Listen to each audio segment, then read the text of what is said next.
یہ کہاں سے بشارتیں مل گئیں؟ یہ تو صرف پیغمبر کا ٹائٹل ہے. وما كان الله ليطلعكم على الغيب ولكن الله يجتبي من رسله من يشاء. اللہ کی یہ شان نہیں ہے کہ غیب کے اوپر کسی کو مطلع کرے، وہ اپنے رسولوں میں سے جسے چن لیتا ہے ان کو غیب پر اطلاع دیتا ہے. آپ پیغمبروں والا ٹائٹل ان بابوں کے بارے میں کلیم کریں، کبھی کشف کے نام پہ، کبھی کرامت کے نام پہ. اب دیکھیے حضور غوث اعظم رحمۃ اللہ تعالیٰ علیہ ایک مسجد میں اپنی مسجد میں آ رہے ہیں، اپنے نالین شریف اتارتے ہیں، اپنی چپلیں اتارتے ہیں اور خلاف معمول ایک کام کرتے ہیں. چپل اتار کر ہوا میں پھینک دی اور ایسے پھینکی کہ کسی کو مارنے کا انداز ہو. اللہ اللہ، بڑا عجیب و غریب معاملہ تھا. مریدین دیکھ رہے ہیں، حیران ہے کہ پیر صاحب نے آج یہ کیا معاملہ کیا ہے. لیکن خیر بات گزر گئی. ایک ماہ گزرتا ہے، پورا ایک مہینہ گزر جاتا ہے، ایک قافلہ آتا ہے اور وہ غوث اعظم رحمۃ اللہ تعالی علیہ کی وہی چپل اس قافلے کا سردار اپنے سر پر رکھ کر لا رہا ہے. واہ واہ واہ. مریدین پوچھتے ہیں کہ یہ چپل تو غوث اعظم نے ایک ماہ پہلے پھینکی تھی. کہتے ہیں کہ ہم راستے میں تھے، ہم نے دیکھا کہ ڈاکو آ گئے ہیں، وہ ہم پر حملہ آور ہوئے اور ہمارے قافلے کو لوٹنے لگے. تو ہمارے قافلے میں سے کسی ایک شخص نے پکارا، یا شیخ عبد القادر جیلانی شیخ اللہ، غوث اعظم ہماری مدد فرمائیے. بس اسی وقت غوث اعظم رحمۃ اللہ تعالی علیہ کی یہ نالین ہم تک پہنچی اور عاشقوں کو چھوڑ کر ڈاکوؤں کو مارا کرتی تھی. ڈاکوؤں کو مار مار کے وہاں سے بھگا دیا اور ہم بچ گئے. ہمارا قصد کیونکہ غوث اعظم کی بارگاہ میں آنے کا تھا، تو ہم نے سوچا کہ یہ نالین بھی وہیں لے جائیں اور انہیں سے جا کر پوچھ لیں گے کہ یہ کیا معاملہ ہے. تو غوث اعظم رحمۃ اللہ تعالی علیہ کے دربار کے مریدوں نے یہ بتایا کہ یہ وہی نالین ہے جو حضور غوث پاک رحمۃ اللہ تعالی علیہ نے 1 سال قبل آپ لوگوں کی طرف روانہ فرمایا. اللہ اکبر. اللہ تو مذاق آپ کے بزرگوں نے خود اڑوایا ہے. ہم نے نہیں انہیں کہا تھا کہ آپ اس قسم کے واقعات اپنے ساتھ منسوب کریں. ہم نے صرف آپ کو تھنک آؤٹ آف باکس کیا کہ ٹھیک ہے یار، اگر یہ پاسبل ہے تو ہم کوئی بڑا دعویٰ نہیں کرتے. آپ لوگ کہتے ہیں ہمارے بزرگ روحانی آپریشن کرتے ہیں، تو ایک نومولود بچے کا روحانی آپریشن بغیر بلیڈ مارے آپ کر دیں، ختم کر دیں. اور ٹائم قیامت تک ہے. جو بزرگ بائی پاس کر لیتے ہیں، خطرے فیل ہو گئے نا آگے.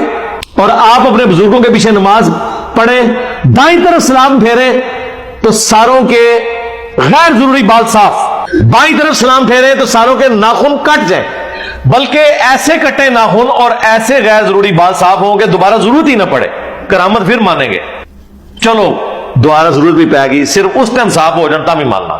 دائیں طرف سلام پھیرا، سارے حافظ ہو گئے. اچھا وہ سٹوری پوری پتا کیجئے. ایک خاوند درد بڑی کہانی ایک خاوند کی ہے جو مرید تھا ایک بابا جی کا. اس کی جب شادی ہوئی تو اس کی بیوی جو ہے وہ حافظہ تھی. اس نے کہا میں تمہیں نیڑے نہیں لگن دینا جو تک تو بھی حفظ نہیں کرتا. تو ٹائم قیامت آ گئی. وہ گھبرایا ہوا جو ہے نا وہ بابا جی کے پاس پہنچا. بابا جی بابا جی بابا جی بابا جی بابا جی، ایک سوال ہے بابا جی، اگر آپ ہوا میں سونا نکال سکتے ہیں بابا جی تو دیش کی غریبی کیوں نہیں مٹا دیتے بابا؟ اور جب وہاں پہنچا بابا جی کے پاس، بابا جی بڑے پریشان ہوئے. تو ان کا کوئی بیٹا کر لیتے ہیں، تو فجر کی نماز میرے ساتھ پڑھی. تو فجر کی نماز جب انہوں نے پڑھی تو کہتے ہیں دائیں طرف سلام پھیرا تو سارے حافظ ہو گئے. یعنی وہ سارے اس قابل ہو گئے کہ اب وہ حفاظ لڑکیوں کے ساتھ شادی کر سکتے تھے. اور بائیں طرف پھیرا تو سارے ناظرہ ہو گئے، وہ ناظرہ کے ساتھ شادی کر سکتے. یہ مولویوں کی ساری سٹوریاں عورتوں سے، شادیوں سے شروع ہو کے اس کے اوپر ہی ختم ہوتی ہیں. یہ کرامت ہی بھی ہے پیچھے ویاہ بڑے ایسی کہ وہ ایک شادی ایسی عورت کے ساتھ ہوگی جو حافظ قرآن تھی، اس نے اپنے خامد کو نزدیک نہیں لگنے دیا. تو پیر صاحب کے پاس گیا تو انہوں نے سرکار اصحاب صفا اس طریقے سے اگر قرآن سیکھ جاتے تو نبی الاسلام ان کے اوپر ایفرٹ پٹ کرتے. مسند احمد میں حدیث ہے کہ جو قیدیوں کے چھوٹنے کا فدیہ رکھا گیا تھا نا، جو نہیں پیسے دے سکتے تھے وہ مسلمانوں کو تعلیم دیں، تو نبی الاسلام سلام پھیر کے حافظ بنا دیتے نا. اتنا علم ٹرانسفر ہوتا ہے. جب ہم یہ کہتے ہیں وہ کہتے ہیں جناب ہمارے بزرگوں کا مذاق اڑاتے ہیں. بھئی بزرگوں کا مذاق تو آپ خود اڑواتے ہیں نا. جب آپ اس قسم کے کلیم کرتے ہیں تو آپ بیسیکلی یہی کچھ کر رہے ہوتے ہیں. ہمیں تو کہتے ہیں بشارتیں نہیں، آپ ڈائریکٹ احکامات کی بات کر رہے ہوتے ہیں. اب یہ جو چیزیں ہم اس لیے کہتے ہیں کہ آپ کو یہ پتا چلے کہ یار اس طرح دنیا کے نظام نہیں چلا کرتے. دنیا بقدر ایفرٹ ہے، دنیا کا نظام اس طرح نہیں چلتا. میرا معصومانہ سوال ہے، دنیا میں کوئی شخص پیغمبر کے سوا یہ دعویٰ کر سکتا ہے کہ میں کامل ہوں؟ تو پھر آپ خود ہی سمجھ لیں وہ کامل کس قسم کا ہوگا.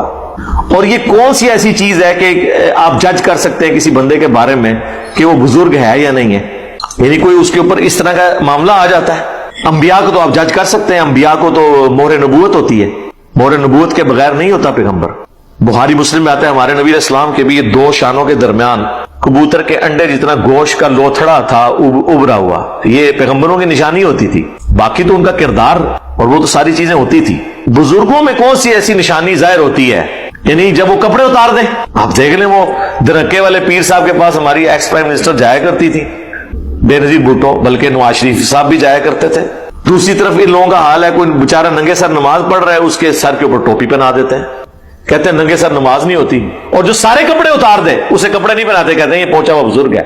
تو ننگے سر والے کو بھی تھوڑا سا بزرگ مان لیں, کہا کریں جو ننگے سر ہو وہ تھوڑا بزرگ, جو سارے کپڑے اتار دے وہ بڑا بزرگ. تو کیا کرائیٹیریا کیا ہے؟ باقی رہ گیا کسی شخص کو آپ نے جج کرنا ہے اس کی تعلیمات سے جج کریں کہ وہ کیا لکھ کے گیا ہے, امت کے حوالے کیا کر کے گیا ہے. مزار تو گرو نانک کا بھی بن گیا, یعنی کسی شخص کو امام بخاری کا مزار تو انڈیا, پاکستان, بنگلہ دیش میں شاید کسی بندے نے, کوئی رشیا گیا, وہ ہمارے پرائم منسٹر صاحب پچھلے دنوں گئے تھے, انہوں نے وہاں پہ حاضری دی ہے. ادروائز تو لوگوں کو پتہ ہی نہیں امام بخاری کا مزار ہے کدھر ہے. لیکن دیکھ لیں پوری دنیا کے اندر بخاری بخاری ہو رہی ہے. یہ ہوتی ہے بزرگی جو بول رہی ہوتی ہے. ہمیں لوگ کہتے ہیں بزرگوں کا احترام نہیں کرتا. یہ دیکھیں ہم نے بزرگوں کو اتنے احترام سے ان کی تعلیمات اپنے ٹیبل پہ رکھی ہیں. امام مسلم کا کسے پتا ہے کہاں پیدا ہوئے, کہاں فوت ہوئے؟ ہاں مسلم شریف آپ پوچھ لیں, لوگوں کو پتا ہے, ہاں جی مسلم شریف کتاب ہے. تو جو لوگ کنٹریبیوٹ کر کے جاتے ہیں نا بزرگ, وہ اپنی تعلیمات سے پہچانے جاتے ہیں. صرف لوگوں کے کلیم کرنے سے نہیں کوئی بزرگ بن جاتا.